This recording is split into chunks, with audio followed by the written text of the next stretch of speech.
اللہ اکبر اللہ اکبر اللہ اکبر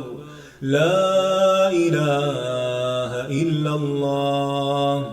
اللہ اکبر وللہ الحمد۔ نحمده ونصلي على رسوله الكريم اما بعد فاعوذ باللہ من الشیطان الرجیم بسم اللہ الرحمن الرحیم رب اشرح لی صدری ویسر لی امری واحلل عقدۃ من لسانی یفقهوا قولی۔ اللہ اکبر لا الہ الا اللہ واللہ اکبر وللہ الحمد۔ اللہ اکبر کبیرا والحمد للہ کثیرا وسبحان اللہ بکرۃ واصیلا۔ اللہ اکبر کبیرا اللہ اکبر کبیرا اللہ اکبر واجل اللہ اکبر وللہ الحمد۔ الحمدللہ ہم سب عشرہ ذی الحجہ میں داخل ہو چکے ہیں اور اس میں کیے جانے والے اعمال پر بھی توجہ دے رہے ہیں، خاص طور پر تکبیرات کا پڑھنا۔ لیکن ہم سب کو یہ یاد رکھنا چاہیے کہ ذی الحجہ میں ان 10 دنوں میں شیاطین اس طرح نہیں جکڑے ہوئے ہوتے جس طرح رمضان میں جکڑے ہوئے ہوتے ہیں، اس لیے نیکی کے کاموں پر اور گناہ کے کاموں سے بچنے کے لیے ہمیں اللہ سبحانہ وتعالیٰ سے مدد طلب کرنی چاہیے اور کثرت سے استعاذہ پڑھنا چاہیے، یعنی شیطان مردود سے بچنے کی دعائیں کرنی چاہیے تاکہ وہ شیاطین پیچھے ہٹیں اور ہم زیادہ سے زیادہ اللہ سبحانہ وتعالیٰ کی طرف رغبت کر سکیں۔ شیطان کے طریقوں میں سے ایک طریقہ یہ ہے کہ وہ انسان کے اندر مختلف طرح کے وسوسے ڈالتا ہے، اور بعض اوقات انسان دنیا کے ہم اور غم میں اس طرح مبتلا ہوتا ہے کہ اسے ان وسوسوں سے چھٹکارا ہی نہیں ہوتا، جس کے نتیجے میں وہ اللہ تعالیٰ کی نعمتوں پر غور نہیں کر سکتا، یعنی انسان کو پھر اللہ کی نعمتیں یاد نہیں آتی، اپنے گناہوں کے بارے میں سوچنے کا وقت نہیں ملتا، اللہ سبحانہ تعالیٰ کی کتاب پر تدبر کا وقت نہیں ملتا، وہ اعمال کرنے کا وقت نہیں ملتا جن کی وجہ سے انسان کے درجات بلند ہوتے ہیں۔ تو اس لیے بہت ضروری ہے کہ ہم اپنی سوچوں کا بھی محاسبہ کریں اور اللہ سبحانہ تعالیٰ کے اور ہمارے درمیان جو بھی چیزیں ہیں ان کو راستے سے ہٹائیں، وہ سارے پردے آگے سے ہٹا دیں اور ہم اللہ سبحانہ تعالیٰ کے احسانات اور انعامات پر غور کریں، اس کی قدرت کی نشانیوں کے بارے میں غور و فکر کریں، اور جو چیزیں ہمیں اللہ تعالیٰ سے غافل کرتی ہیں اور جو برے خیالات اور شیطانی وسواس ہیں ان سے بچنے کے لیے اللہ سبحانہ تعالیٰ کی طرف رجوع کریں، اور اس کے لیے خاص طور پر ایک چیز لازم کر لیں، عام دنوں میں بھی اور خصوصاً ان دنوں میں عادت ڈال لیں کہ ہر نماز کے بعد کے جو اذکار ہیں ان میں سے قل هو اللہ احد، قل اعوذ برب الفلق اور قل اعوذ برب الناس لازمی طور پر پڑھیں۔ جب نبی صلی اللہ علیہ وسلم پر یہ صورتیں نازل ہوئی تھی معوذتین، تو آپ نے باقی تعوذات چھوڑ کر ان کو لے لیا تھا، یعنی اگر باقی اور چیزیں نہ بھی پڑھ سکیں تو ہر نماز کے بعد ان کی پابندی، یعنی فرض نماز کے بعد اپنے اوپر باندھ لیں کہ آیت الکرسی پڑھنے کے فوراً بعد آپ ان کو پڑھ لیں، تاکہ ایٹ اے اسٹریچ ساری چیزیں وہ اکٹھی ہو جائیں کہ جس سے آپ اللہ سبحانہ تعالیٰ کی پناہ میں آ جائیں اور شیطان مردود کے وسوسوں سے بچ سکیں، آپ کا دل ہر طرح کے غم اور ہم سے فارغ ہو اور آپ زیادہ سے زیادہ اللہ تعالیٰ کی عبادت کی طرف متوجہ ہوں اور اللہ تعالیٰ کی محبت میں اضافہ کرنے والی سوچوں میں مبتلا ہوں۔ چونکہ یہ ایام افضل ایام ہیں، بہترین ایام ہیں، اس لیے ہم ایسی احادیث اور آیات کا مطالعہ کریں گے ان دنوں میں کہ جن سے ہمیں افضل اعمال کے بارے میں پتہ چلے۔ آج ہم افضل ایمان کے بارے میں کچھ باتیں پڑھیں گے۔ ایمان لانا جو ہے یہ سب سے بہترین عمل ہے، یعنی جتنے بھی کام ہم زندگی میں کرتے ہیں ان میں سب سے بہترین عمل ایمان لانا ہے۔ یہ بات ہمیں اچھی طرح معلوم ہونی چاہیے، کیونکہ ہمیں بچپن میں ہی والدین نے بتا دیا کہ ہم مسلمان ہیں اور لا الہ الا اللہ پڑھا دیا جب ہمیں اس کا مطلب بھی نہیں آتا تھا، اور ہمیں رٹوا دیا گیا، اور پھر ہم ساری زندگی اسی کے اوپر ہی چلتے رہے اور ہم نے اس پر توجہ نہیں کی کہ اس کا مطلب کیا ہے اور یہ ہم سے کس چیز کا تقاضا کرتا ہے۔ لہٰذا ہمیں زندگی میں اللہ سبحانہ تعالیٰ کی ایسی معرفت حاصل کرنی چاہیے، اس کی کتاب کا ایسا علم حاصل کرنا چاہیے کہ ہم شعوری طور پر مومن بن سکیں۔ تو یاد رکھیے ایمان لانا سب سے افضل عمل ہے. اور افضل ایمان کیا ہے؟ ابو ہریرہ رضی اللہ عنہ سے روایت ہے، رسول اللہ صلی اللہ علیہ وسلم سے سوال کیا گیا کون سا عمل افضل ہے؟ آپ نے فرمایا اللہ اور اس کے رسول پر ایمان لانا. سوال کیا گیا پھر کون سا؟ فرمایا اللہ کی راہ میں جہاد کرنا. پوچھا گیا پھر کون سا؟ فرمایا حج مبرور. پھر یہ ہے کہ ایمان ایسا ہو کہ جس میں کوئی شک نہ ہو، یعنی وہ ایمان قابل قبول ہے جو شک سے پاک ہو. عبداللہ ابن حبشی الخثعمی سے روایت ہے رضی اللہ عنہ کہ نبی صلی اللہ علیہ وسلم سے سوال کیا گیا کون سے اعمال افضل ہیں؟ آپ نے فرمایا ایمان لا شک فیہ، ایسا ایمان جس میں کوئی شک نہ ہو. پھر اسی طرح ایمان کی کئی شاخیں ہیں، لیکن ان میں سب سے افضل ایمان کیا ہے؟ لا الہ الا اللہ. ابو ہریرہ رضی اللہ عنہ سے روایت ہے کہ رسول اللہ صلی اللہ علیہ وسلم نے فرمایا ایمان کی 70 یا 60 سے کچھ اوپر شاخیں ہیں، جن میں سب سے افضل لا الہ الا اللہ کہنا ہے. اور ایمان کی سب سے ادنا شاخ راستے سے تکلیف دہ چیز کو دور کرنا ہے، اور حیا بھی ایمان کی شاخوں میں سے ایک ہے. اسی طرح صبر کرنا، سخاوت اور نرمی کرنا، یہ بھی افضل ایمان کہلاتے ہیں. معقل بن یسار سے روایت ہے کہ نبی صلی اللہ علیہ وسلم نے فرمایا صبر کرنا اور سخاوت اور نرمی کرنا افضل ایمان ہے، یعنی ان اخلاقیات کو ایمان کہا گیا ہے. اسی طرح اچھا اخلاق افضل ایمان کہلایا. عمرو بن ابسہ سے روایت ہے، وہ کہتے ہیں میں رسول اللہ صلی اللہ علیہ وسلم کے پاس آیا اور پوچھا یا رسول اللہ کون سا ایمان افضل ہے؟ آپ نے فرمایا حسن اخلاق، یعنی اگر ایمان کے ساتھ اخلاق اچھا ہوگا تو تبھی وہ اچھے ایمان کی گواہی دے گا. ایمان لانے کے بارے میں ہمیں قرآن مجید میں بھی بہت سی آیات ملتی ہیں. ان میں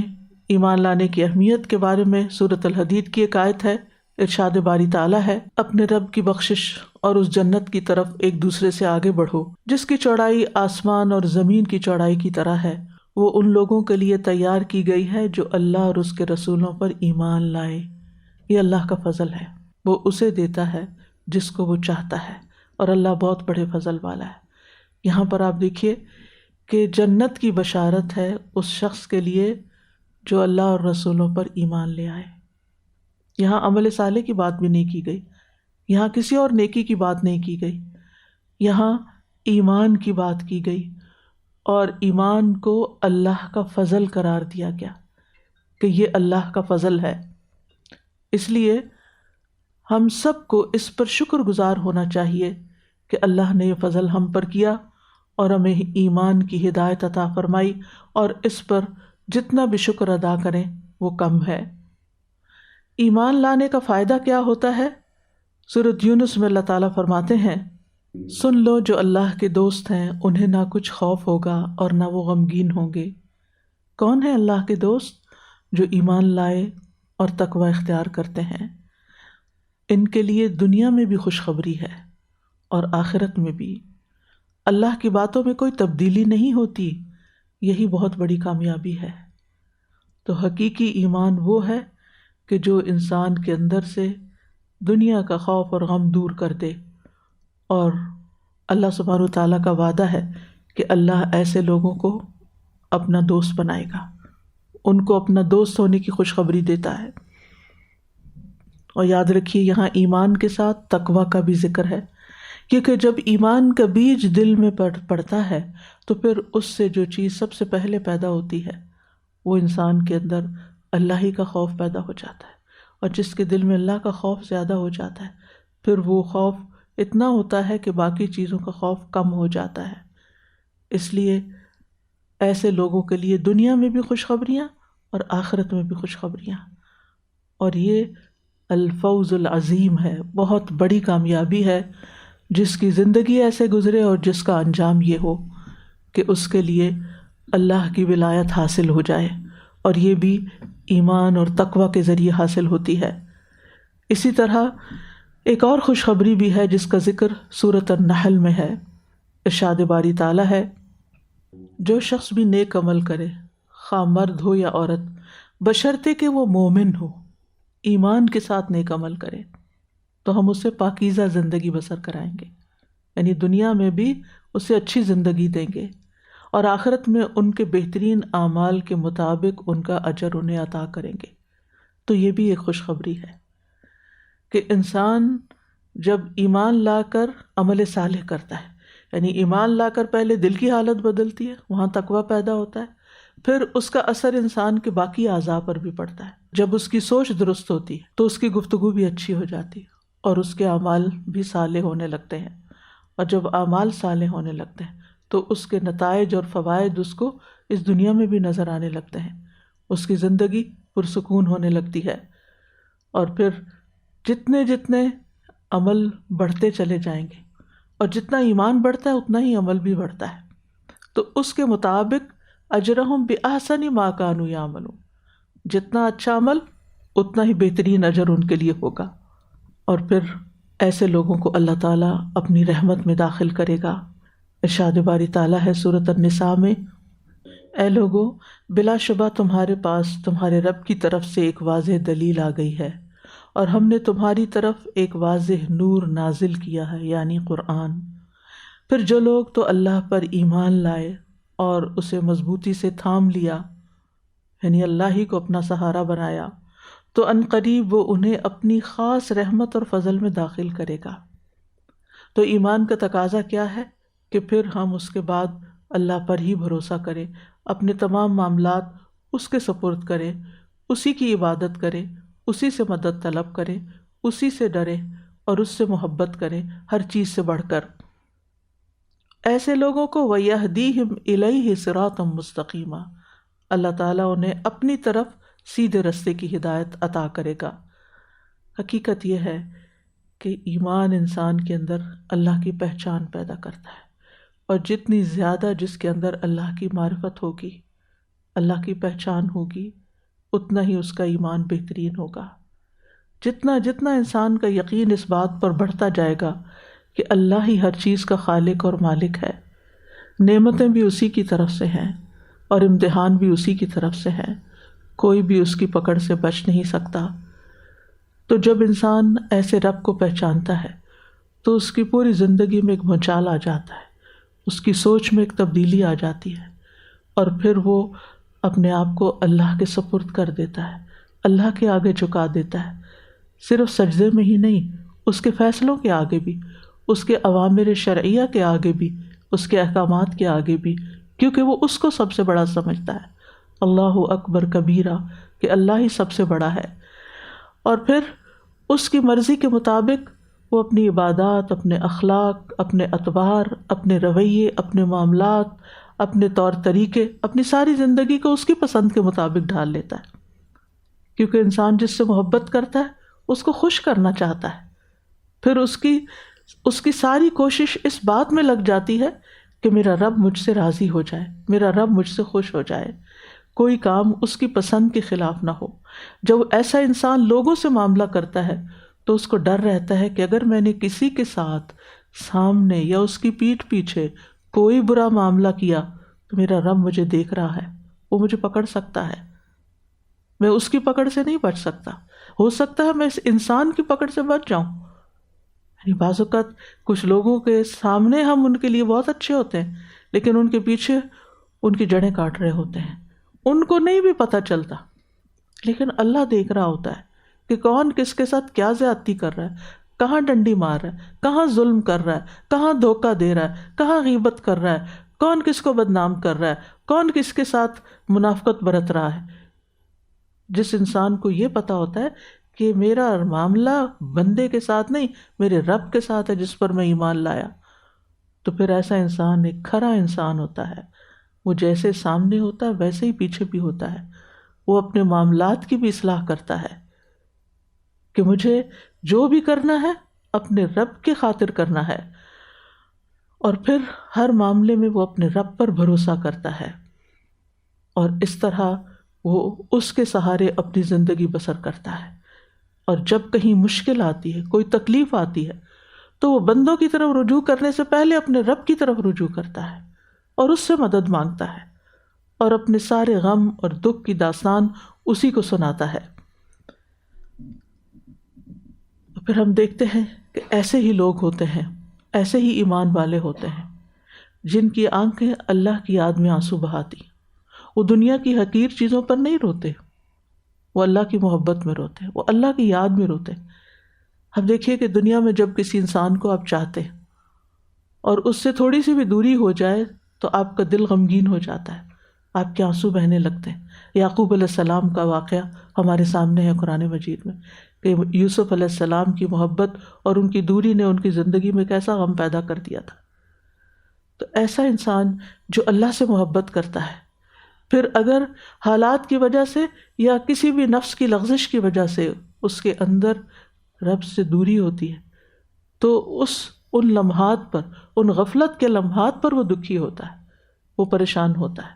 اور رو کر اپنے رب کی طرف رجوع کرتا ہے۔ وہ جب رب کا کلام سنتا ہے تو اس کی آنکھیں آنسو بہاتی ہیں۔ ترى اعینہم تفیض من الدمع مما عرفوا من الحق یقولون ربنا آمنا فاکتبنا مع الشاہدین۔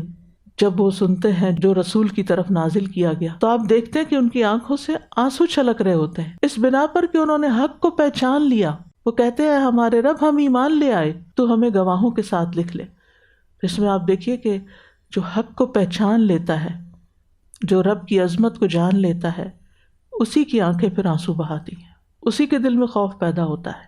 اس کے اندر عاجزی اور تضرع کی کیفیت پیدا ہوتی ہے۔ وہ یہ سمجھ لیتا ہے کہ میں ہی چھوٹا ہوں اور میرا رب بہت بڑا ہے، بہت بڑا۔ اللہ اکبر کبیرہ، اللہ اکبر کبیرہ، کہ بہت ہی بڑا ہے۔ تو حقیقت یہ ہے کہ جب کوئی شخص یہ جان لیتا ہے کہ میرا الہ، میرا خالق و مالک بس اللہ ہی ہے، ایک اکیلے اللہ، تو پھر یہ علم اس کو صرف دنیا میں ہی فائدہ نہیں دیتا، اس کو جنت میں لے جانے کا باعث بنتا ہے۔ حدیث میں آتا ہے من مات وہو یعلم انہ لا الہ الا اللہ دخل الجنہ، کہ جو شخص اس حال میں مرے کہ وہ جانتا ہو کہ اللہ کے سوا کوئی الہ نہیں، وہ جنت میں داخل ہوگا۔ یعنی علم کے ساتھ، معرفت کے ساتھ اللہ پر ایمان، صرف ایک روایتی اور ایک کلچرلی نہیں کہ ہم نے سنا تو ہم نے بھی کہہ دیا، نہیں، اللہ کو پہچان کر، جان کر، علم کے ساتھ، آگاہی کے ساتھ، شعور کے ساتھ اللہ سبحانہ وتعالیٰ کو پہچاننا اور پھر اس پر ایمان لانا۔ سبحانک اللہم و بحمدک، اشہد ان لا الہ الا انت، استغفرک و اتوب الیک۔ السلام علیکم و رحمۃ اللہ وبرکاتہ۔ اللہ اکبر، اللہ اکبر، اللہ اکبر، لا الہ الا اللہ، اللہ اکبر، اللہ اکبر، وللہ الحمد۔